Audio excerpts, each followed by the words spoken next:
Alright, this one for the charms, it's got a bike, a key, and that double wing thing.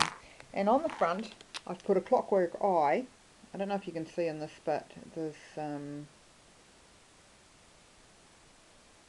it's a mechanical looking eye anyway, with looks more like the inside of a lens. And then I got this die and I did it on foil paper, so it looks quite good. And this is a book, and I've covered in tissue paper from an old sewing pattern. And then I put some Lindy stinking, whatever it's called. And I don't know if you can see it, but the ink's got a shimmer to it.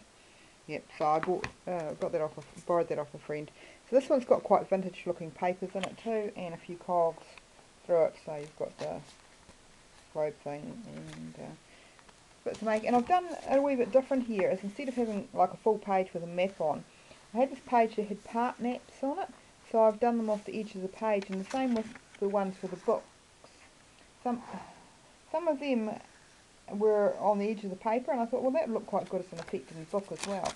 And some vintage papers that I got from scrapbooking shop, keys, an English tag. Oh, and that's another one where I did a serviette, well actually it's a tissue, and glued it onto the surface because I thought that was really pretty. And again, I've used cards, and you can journal on the back of these cards. I've stuck paper to the back of them. And Tower of Pisa. Oh, and love this typesetter, an old-fashioned typesetter. I got given a whole pad of them. Oh yeah, here it is. And I've been using and using and using them, and I've still got that much left. They're great, and I love them in my books.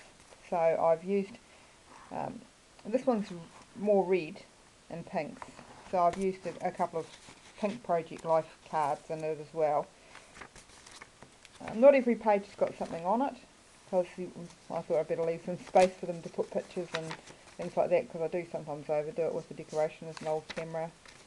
I wouldn't mind it if I found an older one, because that's like 1950s, 60s, and I wanted, what do they call them, a box brownie? I'd love something like that to put in copy for my thing, so I'll have to go looking online. And I've just stamped some of the journaling cards, and yeah, done that one again. Put some more of those post-its in, a bit more book, more cogs, another penny farthing, and I love this paper. I just love, it's all old frames on the back of it. Yeah, in a vintage dress, and this is really gorgeous too. I'm just so busy, and it's all needles, reunions at an arena, theatre tickets, transit, all that sort of stuff, so it's quite interesting. Oh, and in the bags I put one of those on the back of it, and I did a bingo card, which I quite like. And I put a stamp of a woman on the bingo card. Yeah, so I've done lots of, and see the part maps again, and the full maps, and the Euro. Oh, and this is a vintage style email envelope that's for scrapbooking, you know, small size. And a friend showed me, she does this.